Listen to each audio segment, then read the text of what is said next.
DFS DJ Nation. What is up? What is happening?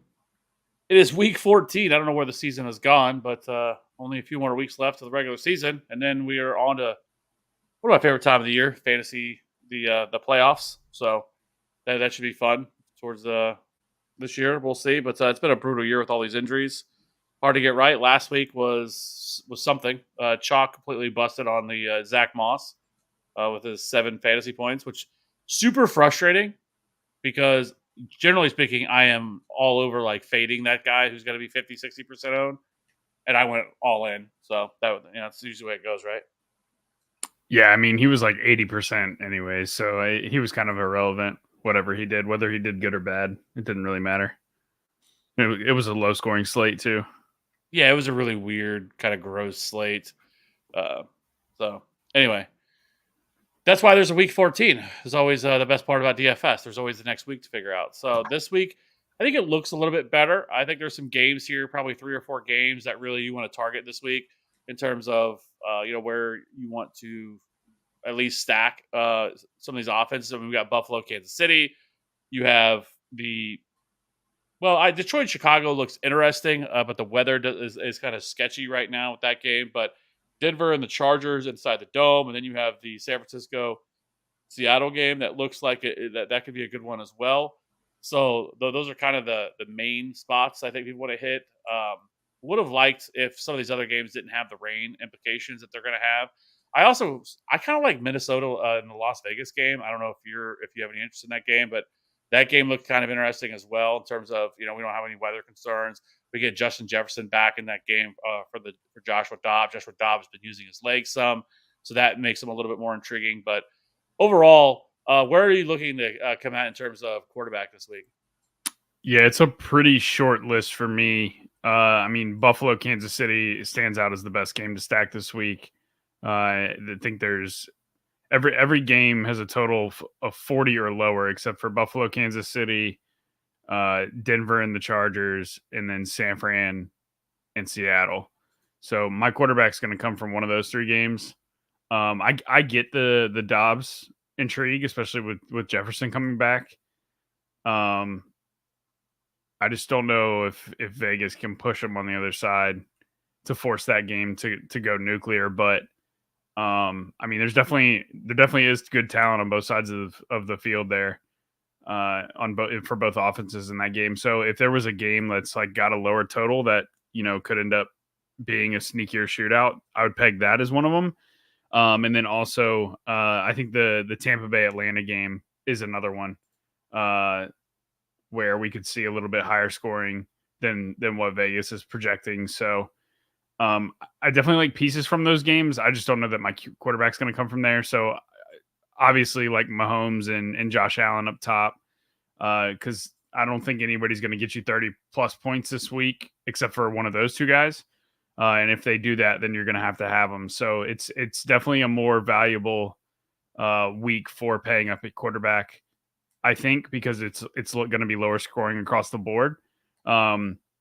So it's going to be similar to that week. What was it, 2 weeks ago when Philly played Buffalo and both Allen and Hurts scored 35 plus, and nobody was really able to match those 2 guys. So I think it's more of the same. Buffalo and Kansas City are both dealing with injuries on the defensive side of the ball. I feel like every single defensive play that Kansas City had against Green Bay, they lost somebody to injury. Every single, it was crazy how many guys were dropping on the defensive side for Kansas City in that Green Bay game. So that injury report is one to monitor because they could be without some key pieces there. So yeah, it goes back to I'm probably going to end up playing one of Allen or Mahomes here. And typically I don't like stacking the Kansas City games when they're playing at home because their defense plays much better. But again, going back to the injuries on the defensive side of the ball for Kansas City could lend itself towards more of a shootout here than what we would typically see playing at Arrowhead.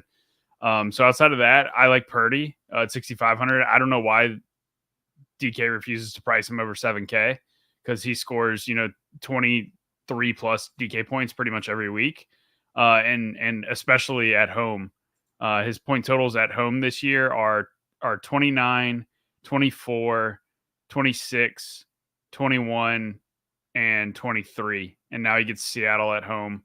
Um, which, if you look at his game logs, he only put up an 11-point game against Seattle 2 weeks ago. But playing at Seattle is one of the tougher things to do, especially when it's a division game. And McCaffrey ran pretty hot with touchdowns in that game as well. So um, I like Purdy here. I think San Fran keeps rolling on offense. They're just chugging right along pretty much every week. So he's definitely in play, and that's one of the higher total games of the week. And then if I'm not paying up for one of those three guys, I think Russell Wilson again is interesting. He just doesn't really have a ceiling, but he's really consistent. He's pretty much a lock to get you like 18 points, but he hasn't really flashed, that 30-point ceiling. He did it 1 week back in, what was it, like week 2. So I mean, I guess you could say he has a ceiling, but I mean, yeah, week 2 against Washington, he scored 31. So I mean, the ability to do it is there. And if there was ever a matchup that was similar to the Washington matchup, it would be the Chargers. So the Denver pass catchers are cheap outside of Cortland Sutton. Like Judy is 4,700. So it's pretty easy to stack up Denver, and then obviously you just run it back with Keenan Allen on the other side.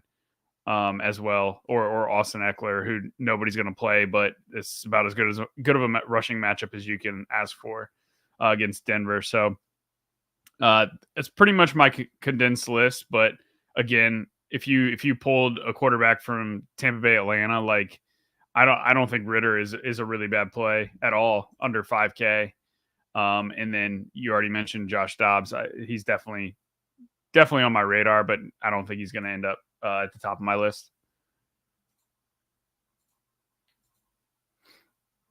Yeah, I think I agree with most of what you said here. I mean, at quarterback, I think obviously the top game, the Josh Allen, Patrick Mahomes. This game is typically shut out. Now, things are a little different. Just on at least on the Kansas City side, this Chiefs offense continues to sort of reel. Not really. I mean, it's been forever since Patrick Mahomes has really had a big game. I mean, you have to go at least what you would want, to, especially at this price tag. I mean, you have to go way back to week 3 where he scored 25. It just hasn't been great. I mean, it's been a lot of really bad. I mean, there's been some pretty bad ones in here too. Week 8 against Denver, where he scored 8, 16.8, 17.8, 20.8, and then 14 last week against Green Bay. So he just kind of hasn't really got there. This offense has just kind of been what it's been so far. But this game usually does shoot out. Buffalo is missing a ton of defensive pieces as well. We'll have to see on Isaiah Pacheco, who missed practice today, so that could kind of change things as well. Because you don't ever have to give Andy Reid any sort of reason to throw the ball more. But I do think this is going to be the game that you're going to want to target. I think makes the most sense. Obviously we have CJ Stroud on this slate, but they're playing the Jets. I'm not in on that at all. The Ravens and Rams game, not in on that, especially with the weather. I mean, if you look at the weather report, that's one of the worst games. Sounds like it's going to be a downpour for most of that game. And you're looking at 15 to 20 mile an hour sustained winds or gusts up to 30. So it's going to be just an absolute gross game. I don't mind if you want to target one of the running backs here, and we'll talk about that when we get over to the running back position. But that and the Jets and Houston game looks pretty similar. I'm not as concerned with Detroit and Chicago and the Indianapolis and Cincinnati game. Both of those games look like it's only going to be about 10 to 15 mile an hour winds. It's going to be about it. So it's not really that big of a deal. And then Jacksonville, Cleveland looks a little iffy as well. So those are the games that I'm kind of not really all that excited about. So I think for me, I like I said, I'm going to come in there. I really do like though, uh, um, Josh Dobbs. I do like that play. I know he hasn't been great, so I know that it's not a sexy play by any means, but he's $5,900. This is a player that has rushed, has shown a ceiling with his rushing ability. The last time they played against Chicago, that wasn't a great matchup. Denver, who's been one of the better defenses, for a while. So they've had some rough matchups here the last 2 weeks. But previous to that, I mean, this is a player that had 40 or more rushing yards in 5 straight games. And really, I mean, really in 7 of his last 8 games, he's had 40 or more rushing yards. So that helps him in terms of his ceiling. Getting Justin Jefferson back is going to be huge here. And then the Raiders defense, just not a defense that really worries you all that much. One that you could definitely move the ball on. They are going to be a team that is healthy coming off bye. So you're looking at Justin Jefferson, TJ Hawkinson, Jordan Addison, So they're gonna have the full complement of weapons here. It's gonna be the best offense that Josh Dobbs has ever played in, and so I just think that there's some upside here with Josh Dobbs, especially with his rushing ability, and that's something that I'm always looking for in my quarterbacks. So Josh Dobbs is somebody that I think is squarely in play if you're wanting to pay down a little bit at quarterback. I mean, he's had some ceiling games this year. He had 25 against the Saints. He had 27 against Atlanta, another 25 against Arizona. So, I mean, and he had another 25 game earlier in the year too. So, uh, I just think that he is somebody that you could look at as a cheap pay down option if that's what you're looking to do. And I think he could be some nice leverage off of somebody like a Brock Purdy there at $6,500 if you're wanting to pay down. Other than that, nobody really stands out. I mean, Jake Browning. I mean, just coming off this monster game against the Jaguars, scoring 30, but this is a different matchup. Now, Indy, you can definitely throw the ball on, but there's some weather concerns here. But he's $5,200. Like, I guess if you wanted to pay down, you could look at somebody like that as a pay down option all the way down here at 52. And then who knows? You got fucking Joe Flacco out here slinging the rock out here. Shout out Debro if you're listening to this. He was talking about him in one of our chats we have, and we all, especially me, was like, you can get all the way the F out of here with that stuff. No way I'm playing Joe Flacco. And what, he come out through 3 touchdowns, almost 250 passing yards at $4,700. He nailed it. I mean, it ended up coming through. Yeah, I was definitely not on the Flacco train last week. And I mean, Flacco had about as good as a game you can ask for and still only scored you 17 points, but he was cheap enough to where, you could have done well in last week's slate with him. I think one of Allen or Mahomes is going to get eclipsed 30 this week. And Josh Allen has eclipsed 30 4 times already. He's scored over 39 twice this year. So I think he's definitely my preferred option of the two. And he's looked pretty good with the offensive coordinator changes over the last 2 weeks as well. So and it really is going to be Buffalo that drives that game, right? Like, either Buffalo is going to score and push Kansas City in Arrowhead, or, if Buffalo struggles, then I think that game's going to end up going towards the under, like most Chiefs games have this year. Because there hasn't been a single Chiefs game outside of the romping of Chicago, where they won 41-10. That's the only Chiefs game this year that scored over 50 points, which is not what we're used to seeing with the Chiefs. But if there's big plays on the Buffalo side and they can really push Kansas City to keep airing it out, we could see a ton of points scored there. And like I said, there's only really a couple games that have the potential to go back and forth like that game does.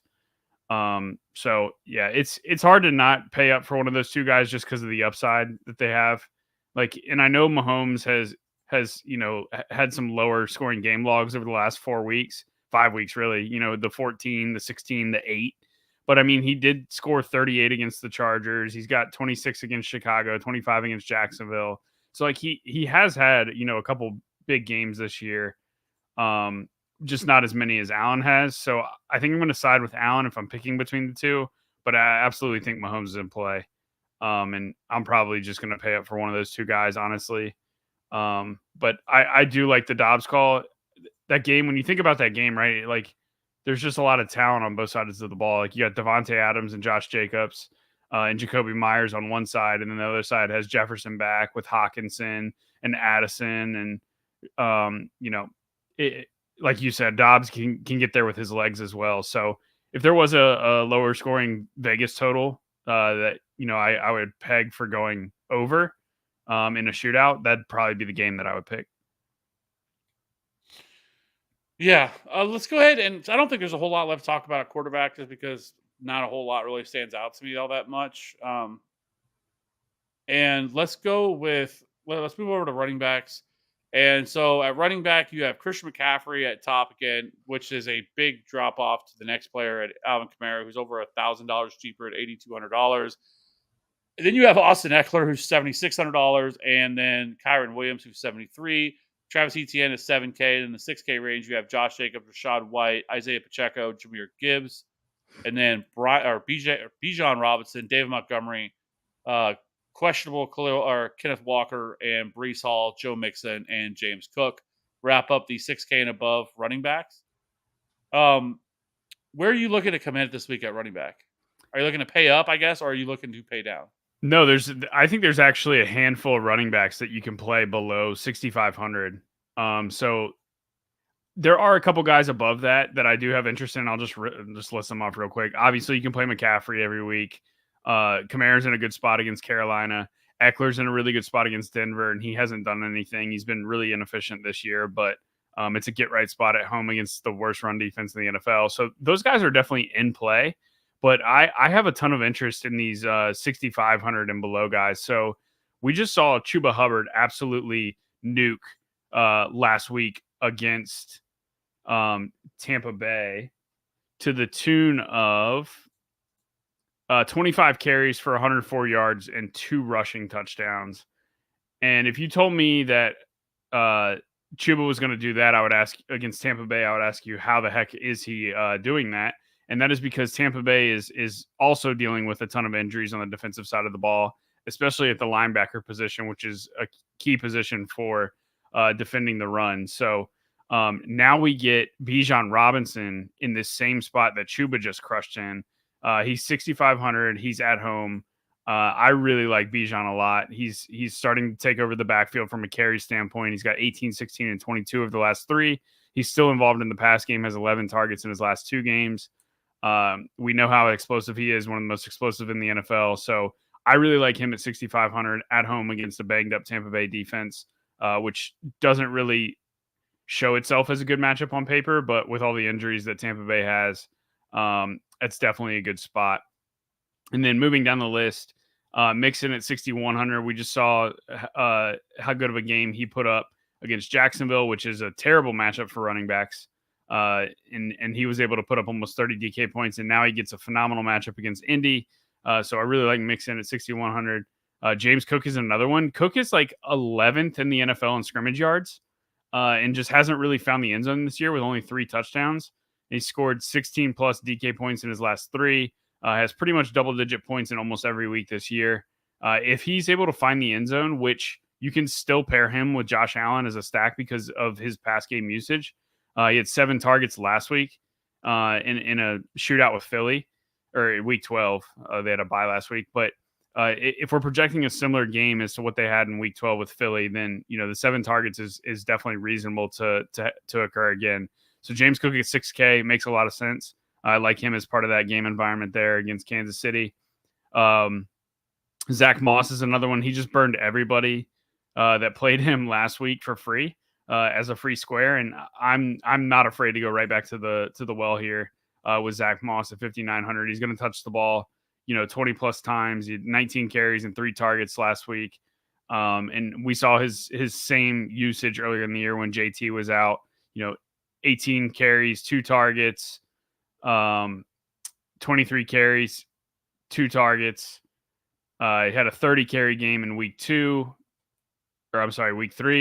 And so, Zach Moss is his volume is locked in, and the Bengals defense is one of the worst in the NFL defending the run and the pass. So I really like him as well.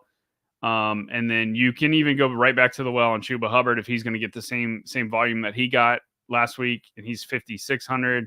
And then I'm not even afraid to play Keaton Mitchell in what is supposed to be a gross weather game in Baltimore. I think that game, the East Coast games are supposed to be the worst of it this weekend. So the Baltimore game and the Jets game are supposed to be 2 of the worst, rain and wind scenarios. So that lends its hand to running the ball, which is what Baltimore wants to do anyways.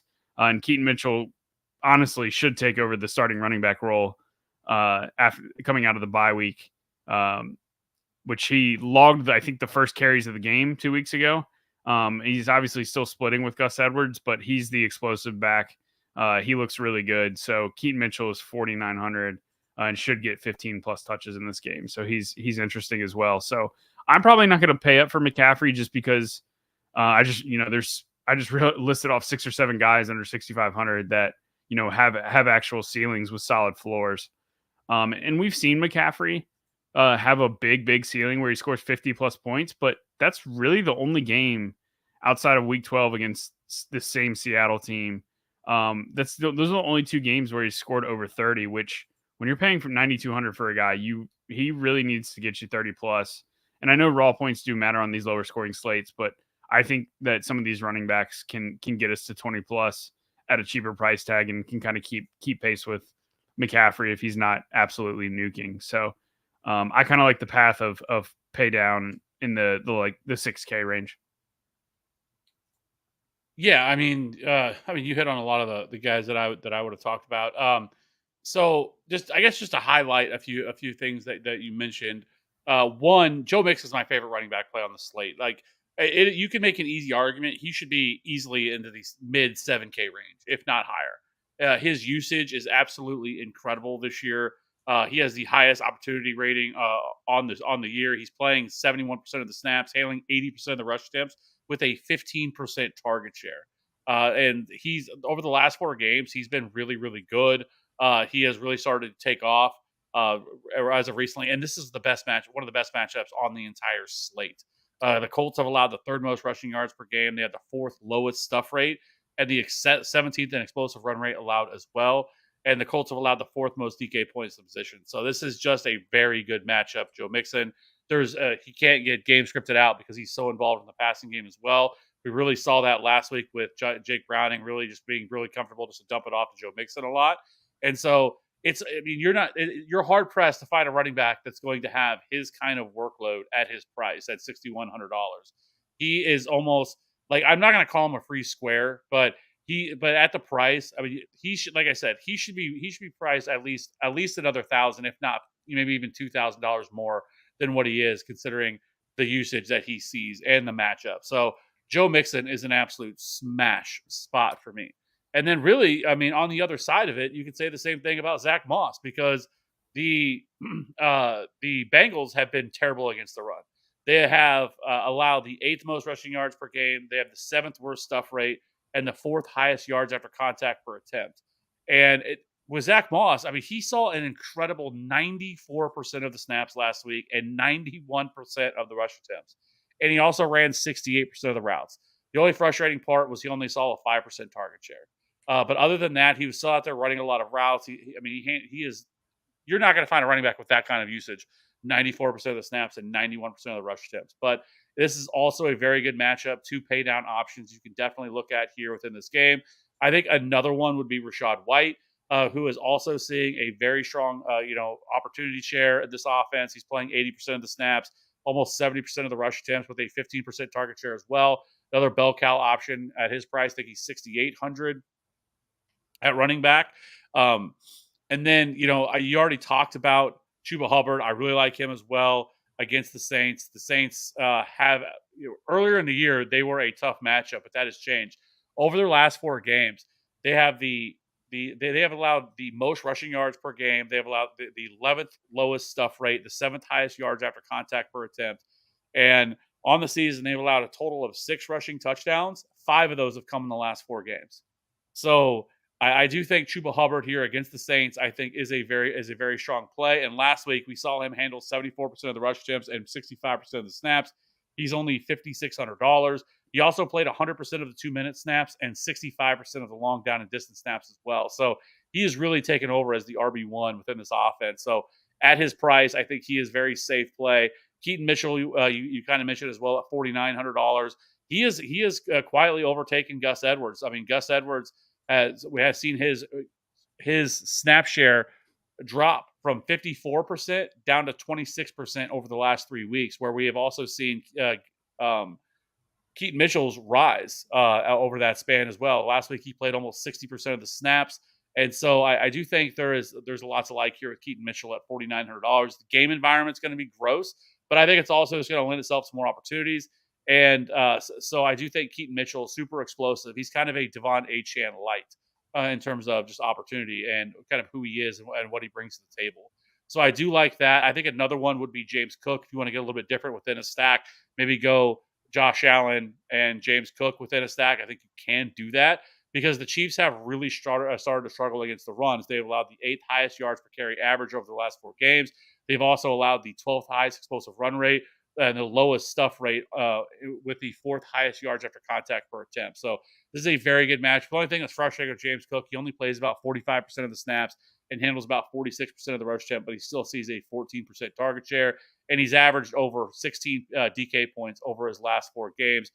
So that isn't terrible either at his price. So I think James Cook is another option. The one guy that I really wanted to talk about is Austin Eckler at $7,600 because on one hand, this is an incredible matchup for Austin Eckler. Over the last 4 games, the Broncos have allowed the 10th most rushing yards. They've also ranked 10th in explosive run rate, 9th in yards after contact per attempt. And on the season, the Broncos allow the 2nd most DK points in the position. But he's been bad. He has been dog shit. And now we have Brandon Staley coming out and talking about that they're going to have a little more of a competition for running back touches, which it can't really get much worse because this is a player. He's only playing 50% of the snaps and 48% of the rush attempts.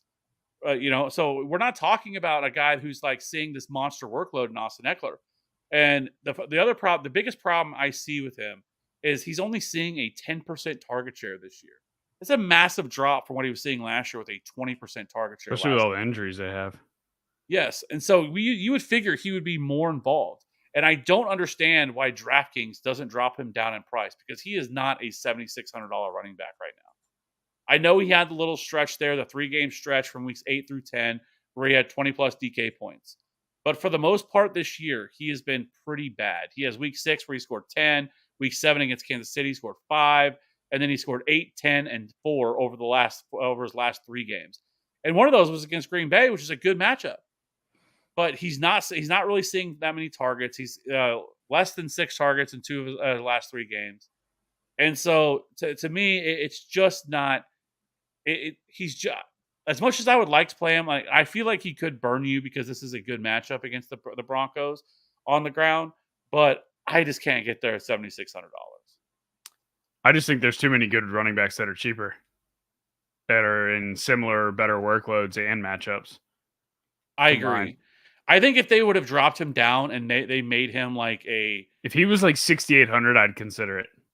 Yeah, or like mid 6K, like in that mid 6K range. Like, yeah, I think you would start talking about it. But they just haven't. They've kept him high. They've kept his price high. Now he's not as much as he was. I mean, he has been an 8K running back all year. Like this is the first time they have finally dropped him down to into the 7K range. But I just can't get there with the other running backs that are sitting out there that I just think project better. Yeah, there's a handful of guys I like 6,500 and below, like Bijan and down. Like that's where I'm going to live this week. I agree. All right, let's go ahead and move over to the wide receiver position. And so on this, we have we have not much. Well, so we don't have any 9K wide receivers because Tyreek Hill plays on Monday night, so we don't have to worry about that. Stephon Diggs, the highest priced wide receiver at $8,800. Keenan Allen's $86.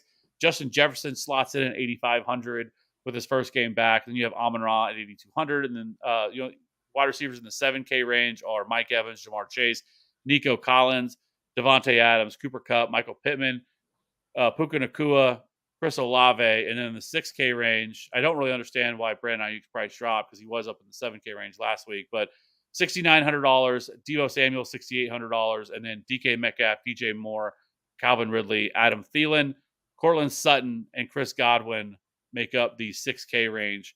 Don't really know what Chris Godwin's doing up here at 6K because he has been pretty fucking terrible all year. But the one thing that I want to point out is Michael Pittman. Michael Pittman is egregiously priced every single week, and I don't get it. He should be in the 8K range of wide receivers. He is putting up similar numbers to guys like Amon-Ra St. Brown. He is super consistent every single week. He has seen 10 or more targets in 4 of his last 5 games or 5 of his last 7 games.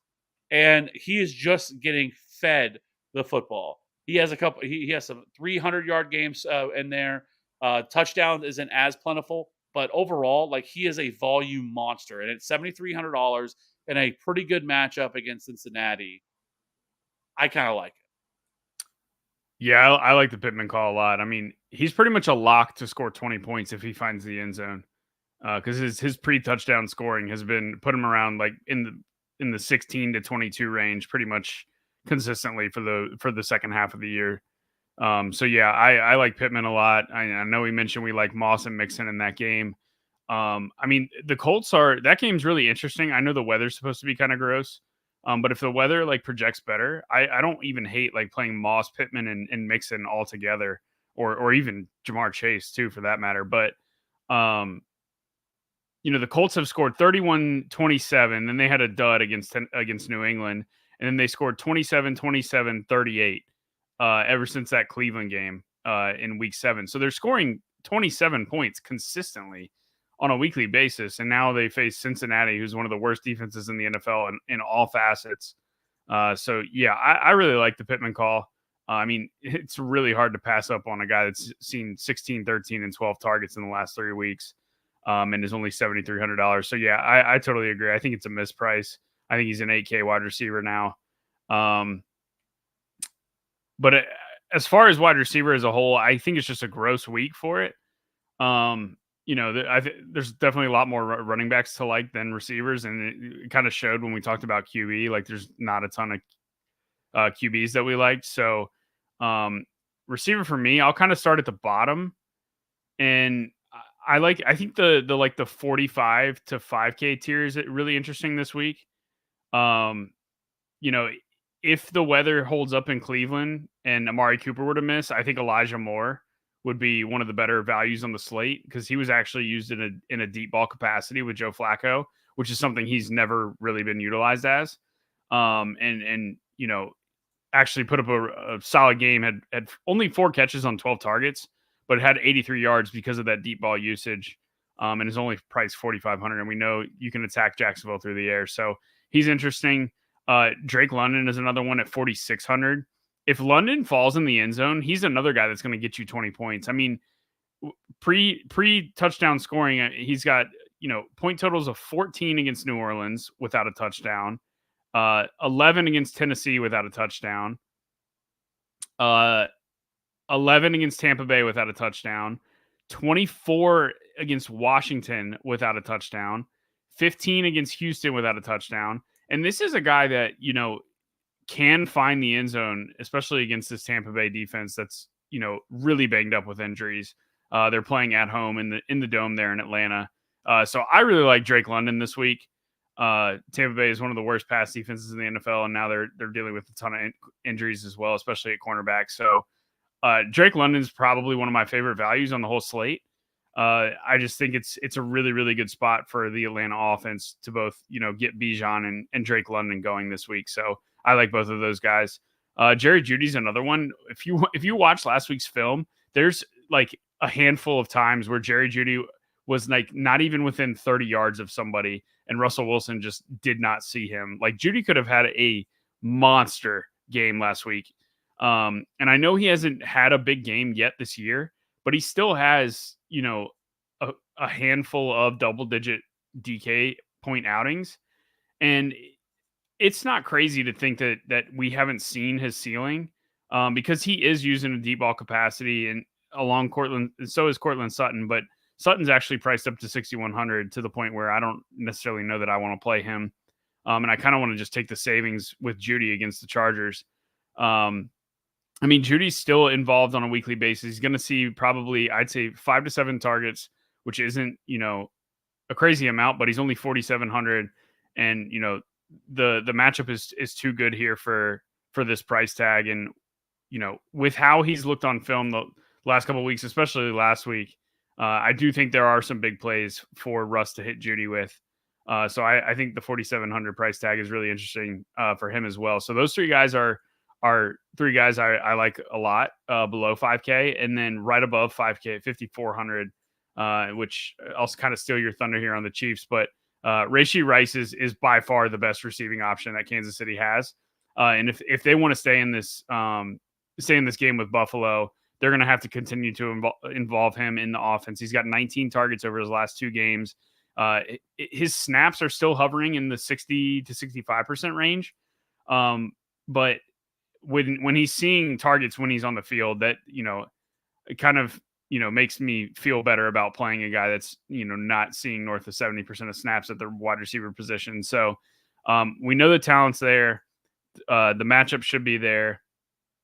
And the volume should be there as well this week in what should be a back and forth matchup. So I really like Rice as the Kansas City piece this week as opposed to paying up for Travis Kelce. And then from there, there's not a ton of guys to like in the 6K range. Like I'm thinking Gabe Davis after his last outing is going to be popular at 5,800 against Kansas City. And when Gabe Davis is popular, that's not somewhere I want to go. T Higgins is interesting, but Jake Browning really locked on Jamar Chase last week and didn't really look T Higgins' way as much. And there's just not going to be as many passing touchdowns with Browning in that offense. I do think Browning is good enough to get the Bengals in scoring position enough to where the guys on that offense still have value, but it's definitely not going to be what we saw when Joe Burrow was running the show. So I'm probably out on T Higgins. And you mentioned the Chicago Detroit weather. I would love to play DJ Moore again at home against Detroit, but with that weather projecting to be really gross, I mean that total opened at like 45 and it's down to 40. So that tells you pretty much all you need to know. Because when I first looked at the slate, I had a ton of interest in Justin Fields and DJ Moore and Amon-Ra even on the other side, but I'm starting to gravitate towards other receivers this week. So going up the list, again, I mentioned Jamar Chase is definitely in play. 7,600 it feels way too cheap for him, especially if he's going to see another 12 targets. He just smashed with Browning, scored 35 DK points last week. Like that, if that weather holds up for Indy Cincy, like that, there's just those two offenses are so consolidated, and those defenses are not good. So that becomes another game that I would really have interest in getting heavy exposure to. But outside of that, I mean, you definitely can play Keenan Allen. He would be my run back if I was playing Russ, but I'm not sure I'm going to play him otherwise. And then definitely would play Jefferson if you're playing Dobbs. But it's hard for me to not play Stephon Diggs against a man coverage heavy Kansas City Chiefs defense. And we saw Diggs had his best game of the year last year in Kansas City as well. He had 10 catches on 13 targets for 148 yards and a touchdown last year in the game at Kansas City. So it's hard for me to not play Stephon Diggs this week. And I know he's 8,800, but we just mentioned, there's not a ton of receivers to like in the mid range, and it's more of like a 4 to 5K range receivers, and then 7K and up. So it gets kind of stars and scrubsy from the receiver position, which I'm totally fine with. So with all that said, I'm cool with the raw points at the receiver position this week and paying up for Stephon Diggs. Whereas at the running back position, I don't want to just take the raw points with McCaffrey because I think there's cheaper options that are better. So that's kind of where I stand at receiver. I know, it's not a lot of guys I like, but pretty in depth on the reasoning as to why there. So for me, when I look at the wide receivers this week, I definitely I'm going to have some interest. I mean, obviously, in stacks with you have to stack, Josh Allen with Stephon Diggs, or at least have some exposure to that. I don't think you have to at every single one. Like there is, I think, a path for somebody like Khalil Shakir, who I think lines up and sets up to be a pretty solid play, especially with how the Chiefs play in terms of too high, which is the preferred Chiefs defensive setup. Khalil Shakir has the highest yards per route run against that coverage this year, and so I do think Khalil Shakir at $3,900 just is too good of a spot to pass up there. So if you're wanting to get a little bit different, I know Gabe Davis is going to carry some ownership, but he's super boomer bust.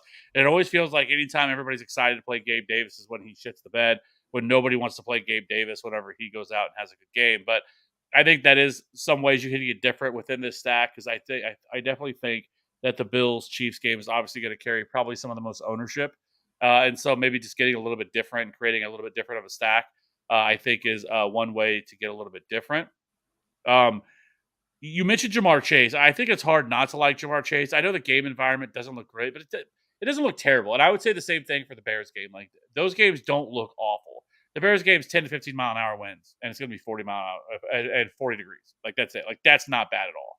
Like that's not like something like, oh man, we have to stay away from that. If it changes, then obviously we'll change our approach. But right now, and it looks like there's no rain in the scenario there, so That game is not one I think you have to worry about. And then the Indy game is kind of the same thing, where it's 10 to 15 mile an hour winds. The range is supposed to clear pre-game, but Jamar Chase at $7,600 and Jake Browning continue to look pretty well. Saw 12 targets last week. I know one of those he ripped off a 76-yard touchdown that provided half of his receiving total on the game, but still, if he's going to continue to see that kind of usage and targets, then it's hard to deny a $7,600 Jamar Chase. DJ Moore, I completely agree with. He has crushed with Justin Fields this year. I think he's averaging over 20, 25 DK points with Justin Fields in the lineup. And so DJ Moore at $6,500, he's another wide receiver you can make a strong case for as an option to pay down for a little bit here, that he should be higher than what his price lists him at. So I do think there is an edge there with playing with playing DJ Moore. I completely agree with you on Rashee Rice. This is a very, very good spot for him. This is the best. He plays 48% of the snaps from the slot. You have slot corner Teron Johnson, who plays there, who allows a 77% catch rate to opposing slot receivers, which is 25th among 34 slot defensive backs with at least 75 with at least 75 snaps. So this is a very good matchup here for him. And I completely agree with you. He's been incredible this year. He's averaging 2.7 yards per route run with over 8 yards after contact or after the catch per reception. Both ranked top 6 among 65 wide receivers.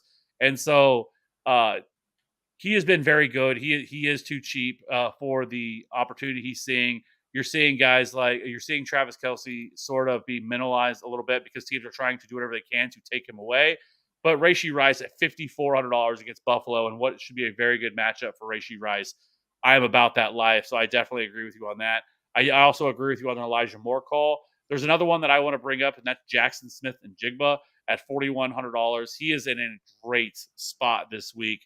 He saw 11 targets the last time they played, or his last game against Dallas, and I don't think he's going away. I think he's starting to kind of take over for Tyler Lockett. And he's in a pretty good spot. Really, where you want to attack San Francisco is also within the slot. And so I do think this is also a very good matchup for Jackson Smith and Jigba. So I'm targeting JSN this week at $4,100. It'll be kind of interesting where his ownership comes in at. But at $4,100, I think he's in the best spot of all the Seattle wide receivers. And he's just too cheap at $4,100 and what should be a matchup where they're going to throw the ball a lot on the road against the 49ers. So I do like taking some shots there on him as well. And then other than that, I don't really have a whole lot else to. I mean, you went through and talked about a ton of different wide receivers, so there's no real reason for me to piggyback off most of what you said. In terms of the pay ups, I have no problem paying up for Justin Jefferson. I know people are going to be shying away from it because it's first game back. They're going to be afraid of playing him. I'm not.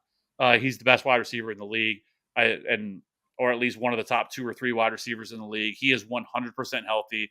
We know that with certainty. That's why he has not played, because they were going to be with kitty gloves and really treat him that way. He was not going to come back till he was 100% healthy.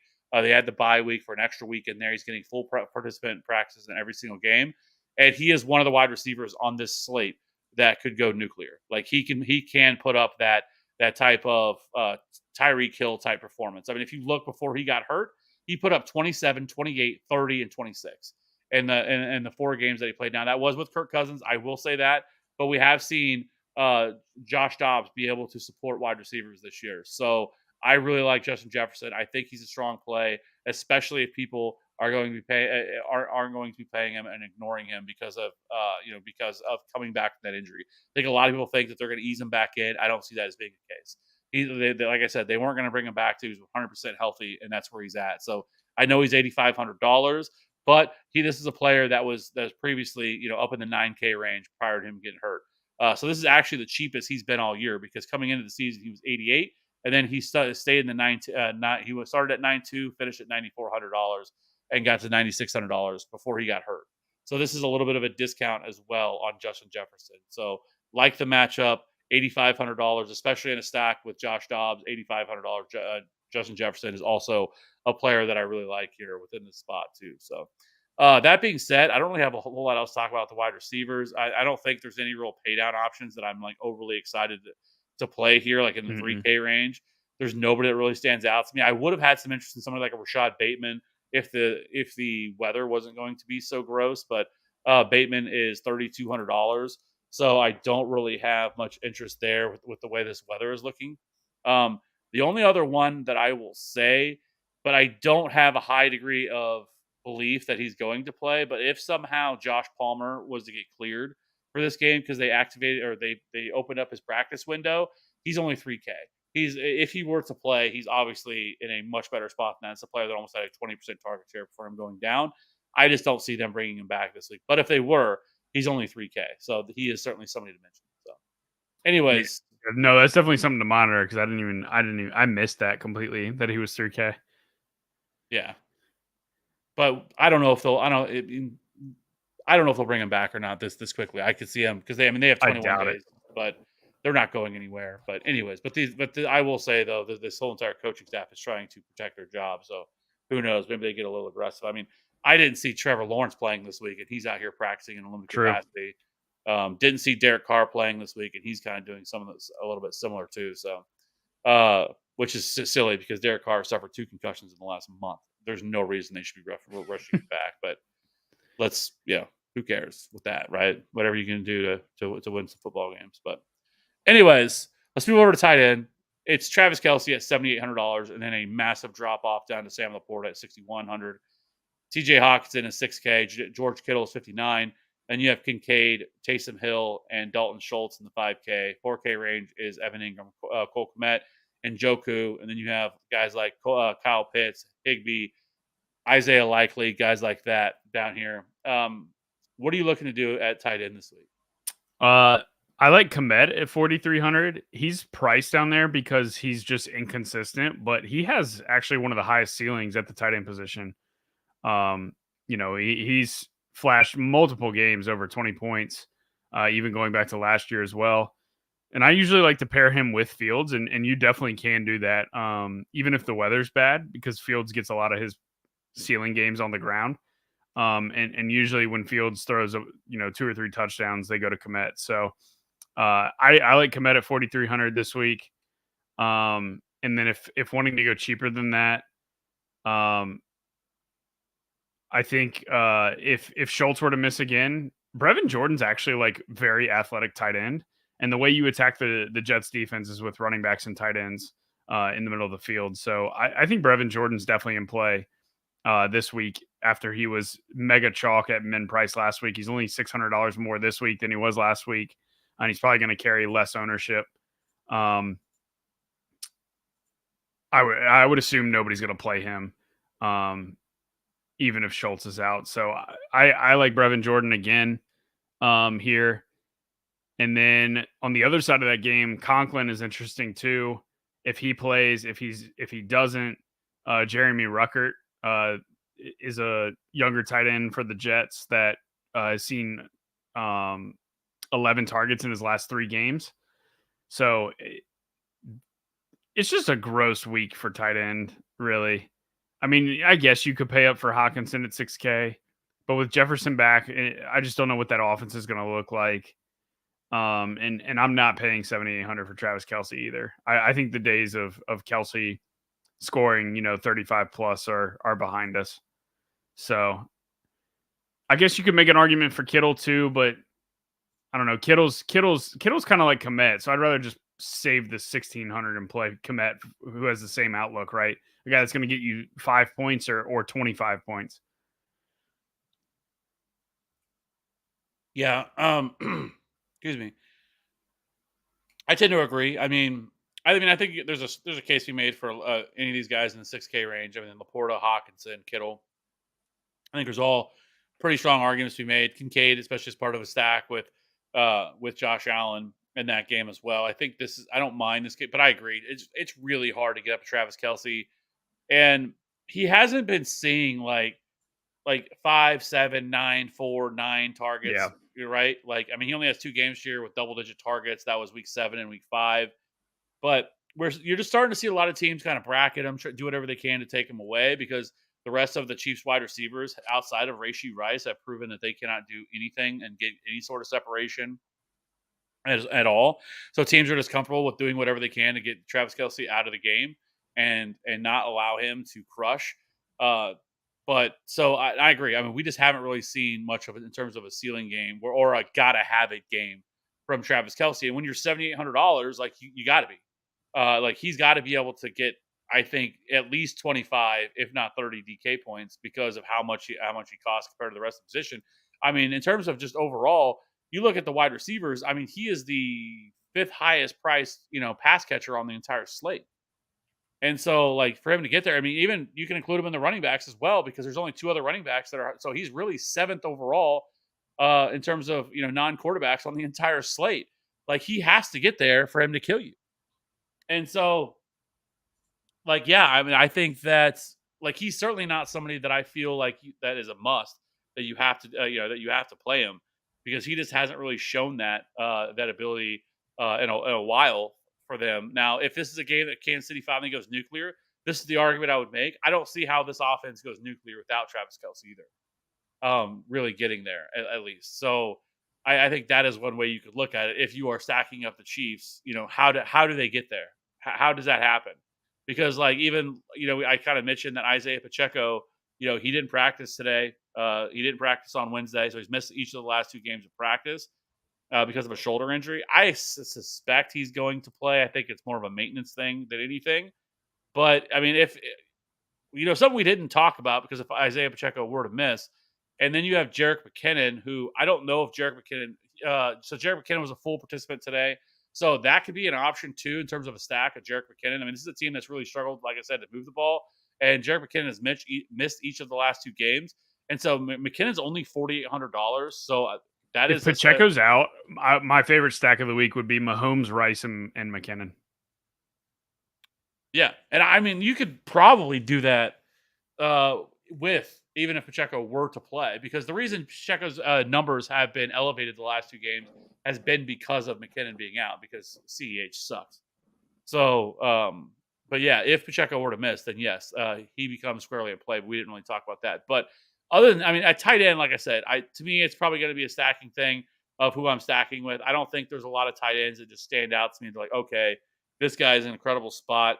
If you want to pay down, like I don't mind Michael Mayer, Tanner Hudson as well. I mean, he's kind of seeing some targets here. 4, 5, 4, 7, 5 targets over his last 5 games.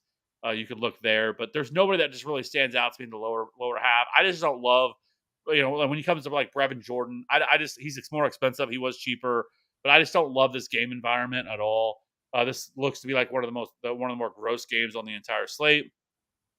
If Taysom Hill were to miss, I think that does help somebody like Juwan Johnson a little bit more considering the injuries they've had. Now, he was a limited participant, but Taysom Hill has missed also Wednesday and Thursday of practice. So if Taysom Hill were to miss, that kind of elevates everybody else because Taysom Hill takes away so much from everybody. So it's tough when it comes to that, right? And so I think that if he were to miss Juwan Johnson, that's a game that you talked about that you kind of like, but Juwan Johnson's still pretty cheap at $3,300. So if he were to miss, and then Kyle Pitts, I don't mind him either at $3,700. He's always a tricky player to get right because you have Arthur Smith and you have Jonnu Smith, and this is the way that they utilize the players here. But he's still cheap enough that I think he could get there at $3,700. So that would be the other guys that I would talk about. But other than that, I don't really have a whole lot else to talk about when it comes to the tight end. Yep. Let's move over to defenses this week. The pay down defenses, I mean, I think there's a few options here that you could look at. But like I don't mind the Falcons at $2,900. I think you could look there. The Panthers at $3K. The Panthers defense has started to play a little bit better. And I also really don't mind the Bears at $2,400. The Bears defense has been really, really good over the last like 3 or 4 weeks. And it's starting to get to the point where it's not even just their run defense. The run defense has been elite. The run defense has been strong all year. It's taken a long time to people get caught up. But the Bears' pass defense has started to come on as well and started to play a lot better. They're starting to get pressure on the quarterback as well. And so the Bears' defense could be one that you look to play, especially if the weather is going to be kind of gross. But the Bears are only $2,400. Yeah, I like the Bears a ton as well. It's them, the Jets at 2,900 at home against Stroud without Tank Dell. Which Stroud has been really good, yes, but he's also made some turnover worthy throws as well. So that's a really tough passing matchup in New York. We've seen the Jets play really good defense at home this year, and what is projecting as one of the nastiest weather games on the slate as well. So I really like the Jets at 2,900, and then right above them, Cleveland at home against what could be CJ Beathard at 3K. So the Cleveland defense at home, they're in play anytime they're at home. So All right, let's go ahead and let's get to the lineup this week. We're gonna go ahead and build a lineup here. Some of the guys we talked about. So let's just get right into it. Where we starting at? let's start at running back and let's go Zach Moss back to the well. Well, I guess we're just stacking both because I'm not going to shy away from it. I said my favorite running back play on the slate was Joe Mixon, so I'm going to go Joe Mixon. Yeah, I think that they're both really good plays.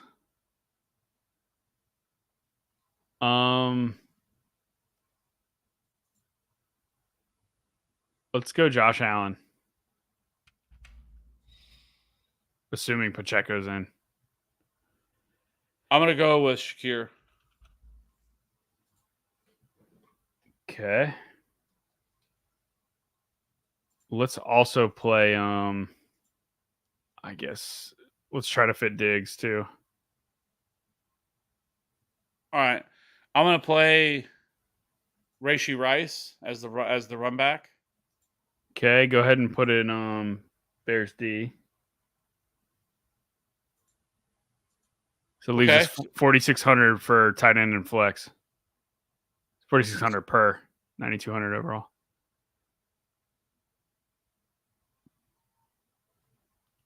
I'll try something.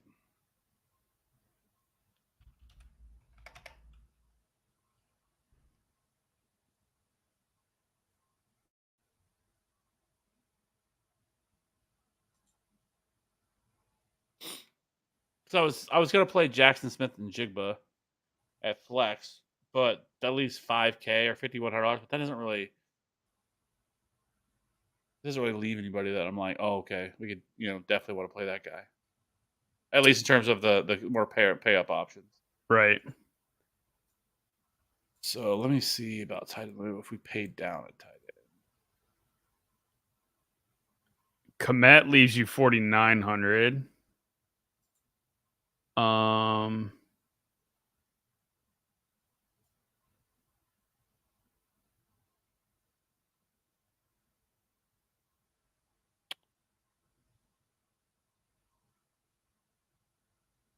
Is there anybody in the 6,300 and below that you'd have interest in?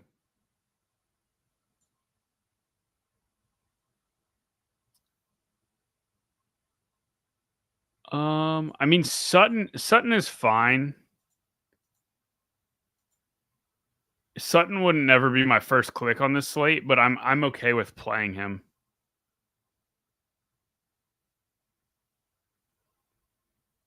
But no, after Sutton, there's not a ton to like in that upper 6K range.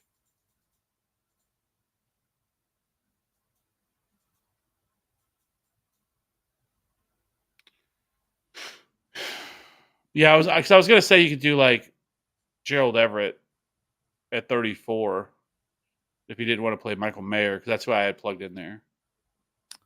What if we do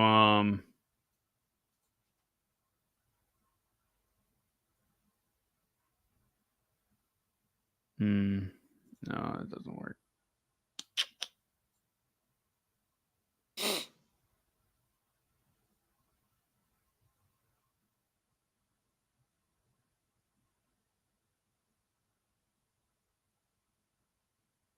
Yeah, see, dude, this slate is so weird from like the mid-range pricing standpoint.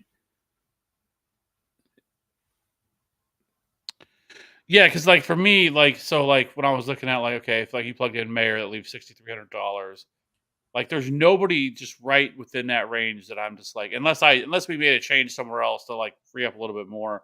because there's nobody within that range that I'm just like, okay, I definitely have to get this guy. And like Cortland Sutton, I think is fine at his price at $6,100, but he hasn't really shown much of a ceiling either. And then the other options, you have guys like TJ Hawkinson, which I guess you could do double tight end, run Hawkinson and Michael Mayer, I guess, if I you mean, wanted to. you could play James Cook, but I don't want Shakir Diggs and Cook on the same team, which is the Right. only reason I didn't mention him. But then you have like Chuba Hubbard is $5,600. I would leave some money on the table. Then you have a little bit further down. I mean, like I said, like I really like JSN, like I said, but you're talking about leaving $2,200 sitting there. Which I guess from there you could go up to tight end. I mean, if you want to go like Cole Kmet there or something like that, you could. And it wouldn't leave that much available. It would leave $800. Well, then you just up the Bears to the Browns is what I would do.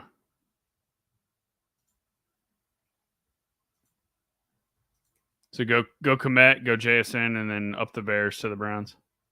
I don't mind that. So it's Josh Allen, Zach Moss, Joe Mixon, Khalil Shakir, Rashee Rice, Stephon Diggs, Cole Kmet, JSN, and the Browns D, leaving $200 sitting on the table. So Yeah. I think there's a couple different pivots you could do. Like if really you could just pivot off of Stephon Diggs and plug in like a Gabe Davis or a Dalton Kincaid, and I think that would free up quite a bit of money where you could kind of make one other, do a couple of different things from there instead of doing that. Like I think that's a viable approach there with that as well. But I don't mind this team overall. I think it's pretty solid.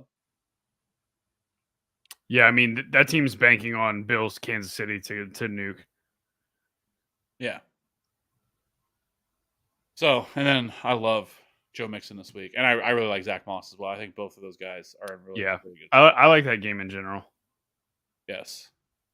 And it could be one that, like I said, if the weather's not as bad, where I mean Jake Browning, really, and this is a team that we know. It's the thing about about these two teams, though, is we know is that one, the Colts are very fast paced. Their neutral pace is top 10 in the league, and then you have the Bengals who really want to throw the ball, which we saw last week. They had no problems. I mean, most teams when you see a backup quarterback come in, they are doing everything in their power to try to hide him and not have him throw the ball that much. They did not do that with Jake Browning, and they really did do it. They haven't done it since he's taken over as the starting quarterback. So, like, if that game were to clear, then that game could be one of those games that's kind of a sneaky shootout that you could look at to really get action on that nobody's going to play. Yeah, and I mean the offenses are so consolidated. It's the two running backs, and then it's Jamar Chase and it's Michael Pittman. So, if the game goes nuclear, and I mean, Chase and Pittman are not priced as high as they should be. Like Chase at 7,600, like that feels too cheap. And then we already talked about Pittman being too cheap as well for what his role is. Yeah, I mean, I like that as a little possible mini. I mean, just going, Chase and Mixon if you wanted. Zach Moss is going to be he's going to be one of the highest owned players on the slate again. So I mean, Pittman is awesome leverage 2 weeks in a row. And the funny part last week, I was thinking hard about doing this instead of because the thought was how do you gain leverage on Zach Moss if he doesn't get there? And the leverage play was going Derrick Henry and Michael Pittman last week. And I didn't do it. I played a lot of Michael Pittman and I played some Derrick Henry. Just didn't play them together. I don't know why. Yeah. But my thought process was that would be the way to get leverage off of Zach Moss. But you could have played those guys with Zach Moss too. Like Zach Moss was just a free square because of how cheap he was. And like how popular he was, it was kind of irrelevant what he did. But like you said, like if he's not going to score 25, the Colts are still going to put up points in that spot. Right, but if you were trying to take down a tournament, I mean, you still raw points still matter, and him scoring 7, you're probably not getting there. And it was such a weird week that like even Tyreek Hill really wasn't optimal. Like you didn't need him because there was more than enough. There was 3 or 4 other wide receivers that scored right around the same range as he did, and so you needed Debo. Yeah, I mean Debo, Michael Pittman, Nico Collins last week, like all of those guys got there. And they were all much cheaper than what was Tyreek Hill. So you didn't even really need Tyreek Hill either. So it was just kind of a different slate. all those guys were priced up, so you needed a cheap running back to be able to fit those guys. So that's where the Zach Moss play, like even though he scored 7 points, his salary saves you and allows you to get those high price wide receivers, which I think is going to be the play again this week, right? Is like the cheaper running back is going to allow you to get up to the Diggs and the Chase and the Pittman and those guys. Yeah. So all right, let's go ahead and get out of here. Wrap this one up. Wrap week 14 up. I think it's an interesting slate for sure. I think trying to build, and maybe it's just really trying to create different variations of stacks of trying to get there. Whether it's if you like the Josh Allen side, Patrick Mahomes side, or one of the other games, it's trying to get a little bit different instead of like really. Because I don't think this is a week that you want to be spreading out your exposure to. If you're playing a lot of lineups, if you're playing one lineup, obviously it's a different conversation. But if you're like max entering the 20 max or MMing the 20 or something like that, I would probably still try to really limit my player pool on, because I don't think this is a great week to be spreading it all out. Yeah, no, I agree. So, anyways, all right, let's get out of here. Week 14 in the books. Let's win some money this week. We'll be back again, obviously, next Thursday for the week 15 slate of games. And do we start Saturday games next week? I think maybe we do. I think next week starts Saturday games. I think so. I do know this week is a double header on Monday. Well, not a double header, but there's 2 games at the same time. Yeah, which is weird that they're both. It is weird. So yeah. Okay, so yes, the week 15 is the start of the Saturday, and there's 3 games on next Saturday. So that'll be a nice little mini slate to attack. But you'll have the Vikings and Bengals, Steelers and Colts, and then Broncos and Lions. Yuck. I don't know if that's bad. I mean, it's not. I don't think that's terrible. It's not great. Steelers aren't great, but the Lions game, that is in Detroit too, so that helps. Yeah, that does help. And then the Vikings and Bengals game. I mean, that's a noon game, so that's not bad. I don't mind that. Yeah, I'll definitely be dabbling on that slate for sure. But I think the 2-game Monday nights, that'll be interesting. I wonder how ESPN. Oh, I guess one's on ESPN, one's on ABC. On what? Monday. It's Bills and not Bills. Titans and yeah, it's the Titans game and the other. I don't remember what the other game is. It's because it's dog shit. It's I mean, it's Packers and Giants. I mean, so yeah, that's right. Packers Giants. The best game on the entire weekend is Sunday night game. Yep. Yeah. I don't know. I think Bills Chiefs will be pretty good too. Yeah, it's just that the total there is very, very nice for that game. So yeah, it's what 53.5 or something. Yeah, and I mean, I'll say, next weekend's slate isn't terrible either. I mean, obviously we don't need to get into it now. Yeah, we'll be here for another hour. But we do get Bills. We do get Bills Cowboys next week, so that should be fun. That'll be good. Okay, that'll be the one that everybody targets. Yep. I wish it was in Dallas and not in Buffalo. Yeah, it's in Buffalo. I do know that. Hopefully, there's no weather issues that just wrecks that game. I could see that happening. But, could see that happening as well. Yeah. So, anyways, all right, let's get out of here before we spend another 30 minutes on the show.